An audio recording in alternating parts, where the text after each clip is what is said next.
গপ্পসপ্পের আজকের এপিসোডে আপনারা শুনবেন বিখ্যাত লেখক শিবরাম চক্রবর্তীর লেখা এক ভুতুড়ে কাণ্ড। চ্যানেলটিতে যদি আপনারা নতুন হয়ে থাকেন তাহলে চ্যানেলটি সাবস্ক্রাইব করুন এমনই দেশ বিদেশের নতুন নতুন গল্প শোনার জন্য। শুরু হচ্ছে আজকের আমাদের নিবেদন এক ভুতুড়ে কাণ্ড। ভূত বলে কিছু আছে? যদি থাকে তো তিনি আমাকে কখনো দেখা দেননি। তার দয়া এবং আমার ধন্যবাদ। কৃপা করে দর্শন দিলে আমি দাঁড়িয়ে দাঁড়িয়ে তাকে দেখতে পারতাম কি না তা সন্দেহ। ভূতেদের রূপে গুণে আমার কোনো মোহ নেই। তাছাড়া আমার হার্ট খুব উইক।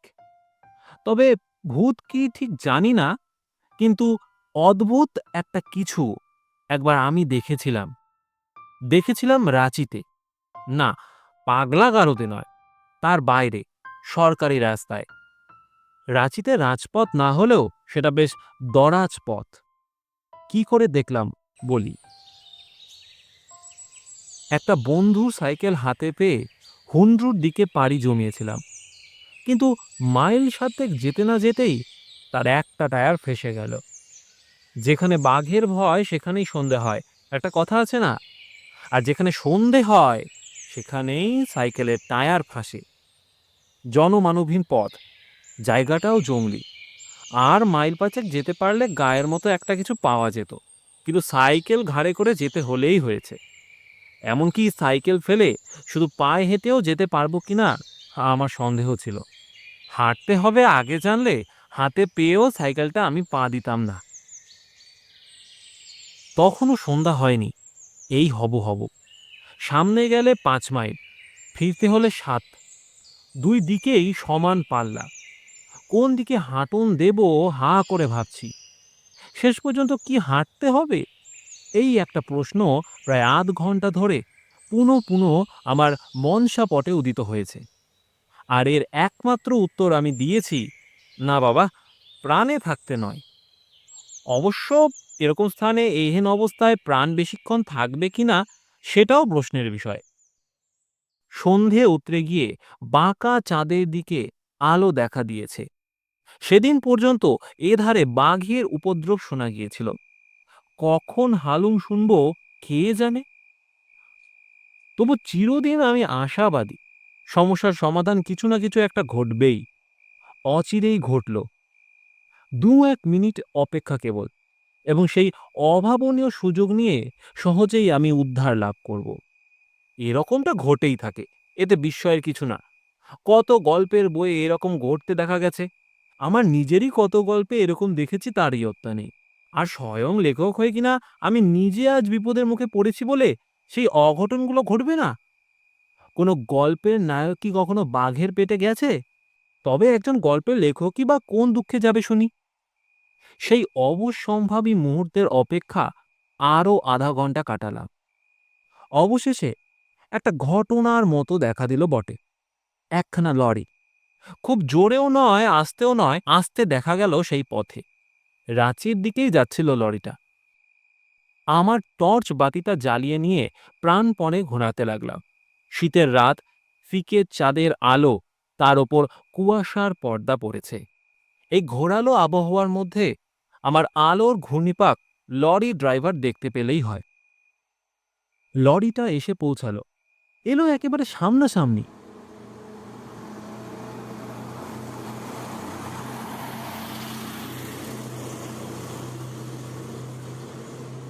মুহূর্তের জন্যই এলো, কিন্তু মুহূর্তের জন্য থামলো না। যেমন এলো তেমনি চলে গেল নিজের আবেগে। রাস্তার বাঁক ঘুরে অদৃশ্য হয়ে গেল মুহূর্তের মধ্যে। অনর্থক কেবল টর্চটাকে আর নিজেকে টর্চার করা। আলোর আন্দোলন করতে গিয়ে হাত ব্যথা হয়ে গিয়েছে। ছ্যা ছ্যা, লরিওয়ালা কি কানা হয়ে লরি চালায় নাকি? যেরকম তারা মানুষ চাপাতে তাতে বিচিত্র নয়। শেষটা কি হাঁটাই আছে কপালে? এই ঝাপসা আলো আর কুয়াশার মধ্যে সাইকেল টেনে পাক্কা 7 মাইলের ধাক্কা। ভাবতেই আমার বুক দূর দূর করে এক ভুতুড়ে কাণ্ড করতে থাকে। তার চেয়ে বাঘের পেটের মধ্যে গিয়ে স্বর্গে যাওয়া ঢের শর্টকাট। না না, কোথাও যেতে হবে না, বাঘের পেটেও নয়। কিছু না কিছু একটা হতে বাধ্য, অনতি বিলম্বেই হচ্ছে। আর 1 মিনিটের অপেক্ষা কেবল। এরপর কুয়াশা আরো জমেছে, চাঁদের আলো ফিকে হয়ে এসেছে আরো। নিজেকে প্রাণপণে প্রবোধ দিচ্ছি, এমন সময় দুটো হলদে রঙের চোখ কুয়াশা ভেদ করে আসতে দেখা গেল। বাঘ নাকি? না, বাঘ নয়। দুই চোখের অতখানি ফারাক থেকে বোঝা যায় ব্যাঘ্রের দৃষ্টি ওইরকম উদার হতে পারে না। আবার আমি বাহুবলে টর্চ ঘোরাতে লাগলাম। ছোট্ট একটা বেবি অস্টিন, তারই কটাক্ষ। আস্তে আস্তে আসছিল গাড়িটা, এত আস্তে যে মানুষ পা চালালে বোধহয় ওর চেয়ে জোরে চলে যেতে পারে। আস্তে আস্তে গাড়িটা আমার সামনে এসে পড়ল। আমি হাঁকলাম, এই! কিন্তু গাড়ি থামার লক্ষণ নেই। তেমনি মন্থর গতিতে গাড়িটা চলতে লাগলো। আমার পাশ কাটিয়ে যাওয়ার দুর্লক্ষণ দেখে আমি মরিয়া হয়ে উঠলাম। না, আর দেরি করা চলে না। এক্ষুনি কিছু একটা করে ফেলা চাই। এপার ওপার যা হোক, গাড়ির মালিকের না হয় ভদ্রতা রক্ষা করার প্রয়োজন নেই, কিন্তু আমাকে তো আত্মরক্ষা করতে হবে। অগত্যা আগুয়ান গাড়িটার গায়ে পড়লাম, দরজার হ্যান্ডেল ঘুরিয়ে ঢুকে পড়লাম।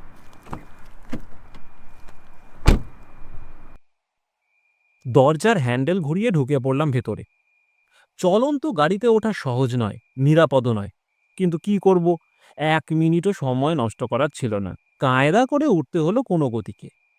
কে জানে, এই হয়তো সশরীরে রাঁচিতে ফেরার শেষ সুযোগ।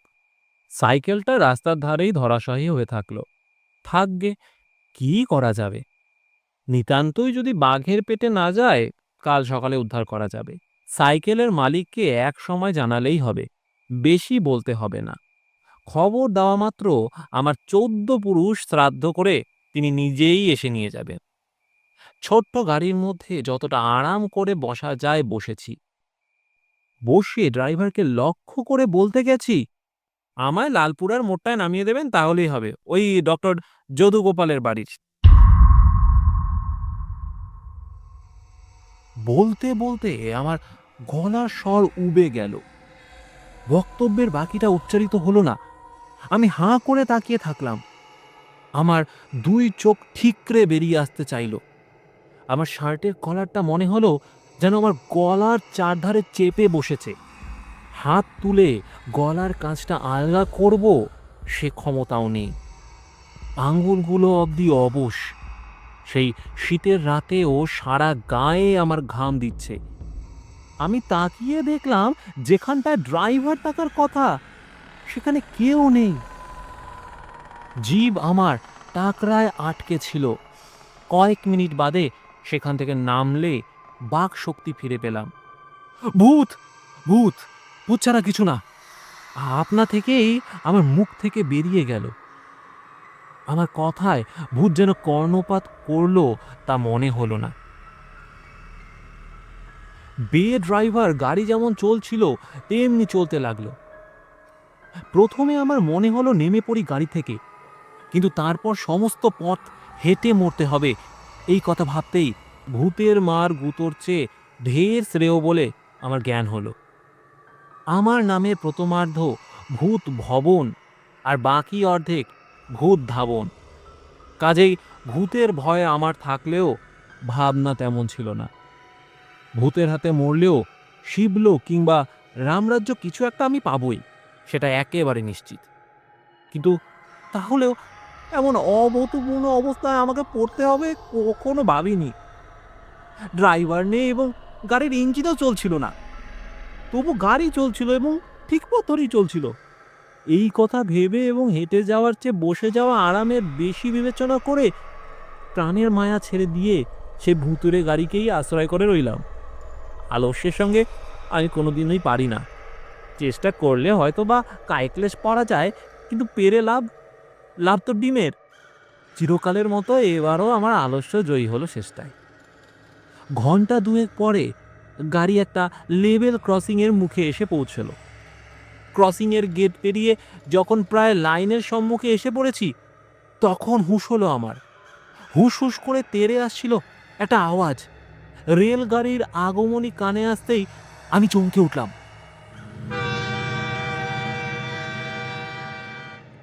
আপ কিংবা ডাউন একটা গাড়ি এসে পড়ল বলে। অদূরে তার ইঞ্জিনের আলো দেখা গিয়েছে, কিন্তু আমার গাড়ি থামার কোনো উৎসাহ নেই। বিনে পয়সায় গাড়ি চেপেছি বলে অদৃশ্য ভূত কি আমায় টেনে নিয়ে নিজের দল ভারী করতে চায় নাকি? নিঃশব্দ রাত্রির শান্তি ভঙ্গ করে গম গম করতে করতে ছুটে আসছিল ট্রেনটা, তার জ্বলন্ত চোখ মৃত্যুদূতের হাতছানি। আমার গাড়ি হাতলটা কোথায়? এক্ষুনি জমালয় হ্রদ থেকে নেমে পড়া দরকার, আর মুহূর্ত দেরি করলেই হয়েছে। কোনো রকমে দরজা খুলে তো বেরিয়েছি, আমিও নেমেছি, আর আমার গাড়িটাও থেমেছে। আর সঙ্গে সঙ্গে সামনে দিয়ে রেলগাড়িটা গর্জন করতে করতে বেরিয়ে গেছে।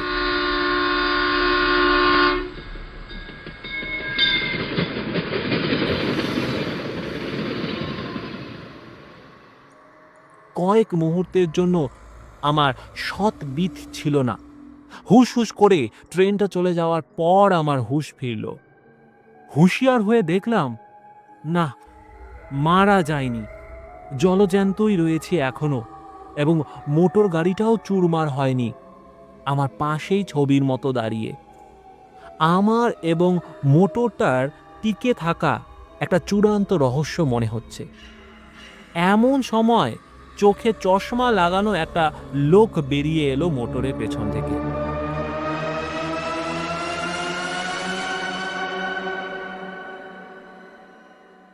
এগিয়ে এসে ভদ্রলোক বললেন, হ্যাঁ, আমাকে একটু সাহায্য করবেন? ওই দয়া করে আমার গাড়িটা একটু ঠেলে দেন মশাই। ৮ মাইল দূরে গাড়ির কল বিগড়েছে। সেখান থেকে একলাই ঠেলতে ঠেলতে আসছি। সারা পথে একজনকেও পেলাম না যে আমার সঙ্গে হাত লাগায়। এ ওই যদি একটু আমার সঙ্গে হাত লাগান, লাইনটা পেরিয়ে আমার বাড়ি একটু গেলেই ওই যে দেখা যাচ্ছে, আর ১ মিনিটের রাস্তা।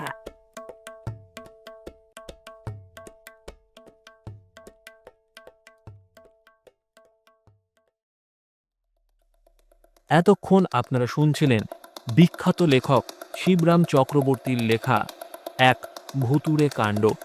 গল্পটি আপনাদের কেমন লাগলো কমেন্টে অবশ্যই জানাবেন। দেখা হচ্ছে পরের পর্বে নতুন কোনো গল্পের সঙ্গে।